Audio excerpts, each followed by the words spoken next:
Oke, baik, di sini saya sedang bersama dengan salah satu korban dari penipuan yang sedang marak terjadi di kampus maupun di internal maupun di eksternal. Baik Kak, boleh diceritakan awal mula penipuan itu terjadi? Baiklah, saya akan menceritakan awal mula dari penipuan itu terjadi. Yang pertama-tama yaitu adalah saya diajak oleh orang yang saya kenal. Ada dua orang.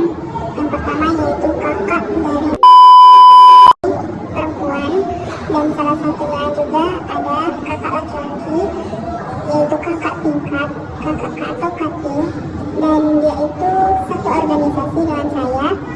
Dan juga saya awal mulanya dicat melalui Instagram. Dia awal-awalnya ingin mendekati saya dan meminta WA saya, dan selanjutnya kami lanjut ke chatan di WA. Setelah itu dia menawarkan bisnis. Saya hanya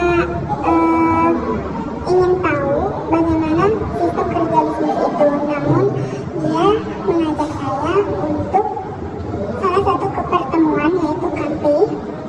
Nah, di sana saya diajaknya ke pertemuan. Saya sudah menolak, namun di pertengahan jalan tolongan saya itu tidak direspon dan saya masih tetap diajak ke pertemuan. Nah, di sana saya ternyata sudah si kakak yang laki-laki ini sudah janjian dengan kakak nama bagus saya sendiri. Ternyata mereka itu sudah janjian bahwa kakak itu akan mengajak saya.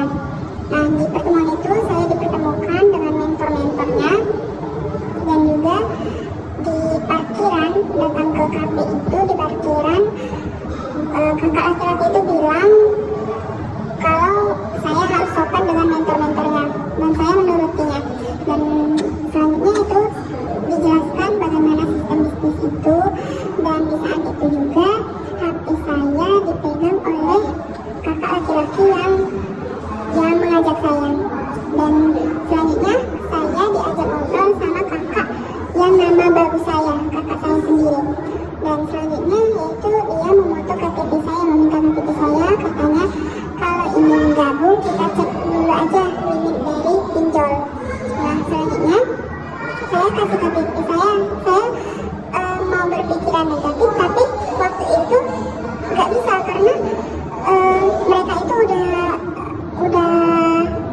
udah sekongkol gitu buat ngajak saya ngobrol. Ngejebak gitu ya Kak? Ya, ngejebak.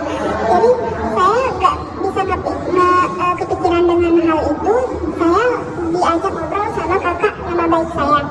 Dan selanjutnya saya waktu itu setelah itu disuruh tanda tangan, disuruh apa-apa, katanya saya udah bergabung. Dan saya juga bingung kenapa saya bisa bergabung, dan ternyata aplikasi dari pinjolnya itu dihapus dari HP saya. Nah, selanjutnya itu waktu saya pulang ke rumah, saya lihat HP saya dapat notif dari email. Nah, notif itu tentang bayaran kredipo, tentang tagihan kredipo. Saya terkejut dan saya langsung mengecek kakak yang sudah mengajak saya, kakak laki-laki itu. Saya cek kenapa saya ada pinjol, ada pinjaman.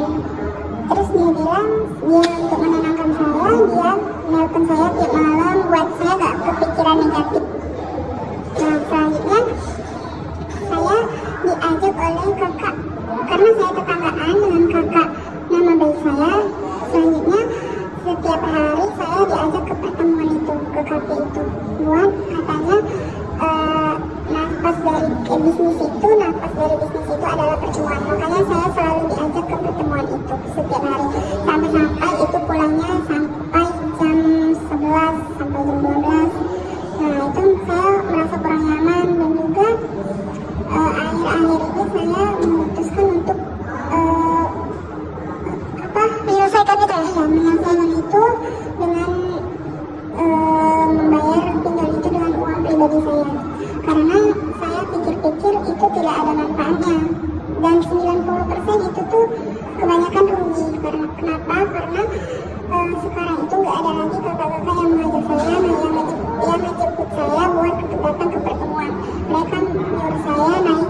ojek online mengeluarkan biaya sendiri, sedangkan biaya sehari itu untuk DP itu hampir 40.000, dan waktu untuk ke kafe itu harus pesan makan, jadi sehari itu bisa 60.000, dan saya merasa rugi karena apa? Kalau kita nggak dapat bonus dari bisnis itu, kita bakalan rugi. Kenapa? Karena setiap bulan kita harus bayaran, dan mulai dari situ saya merasa rugi. Jadi intinya mereka tuh ngejebak ya kak ya? Iya, merasa terjebak sekali ya dengan keadaan itu.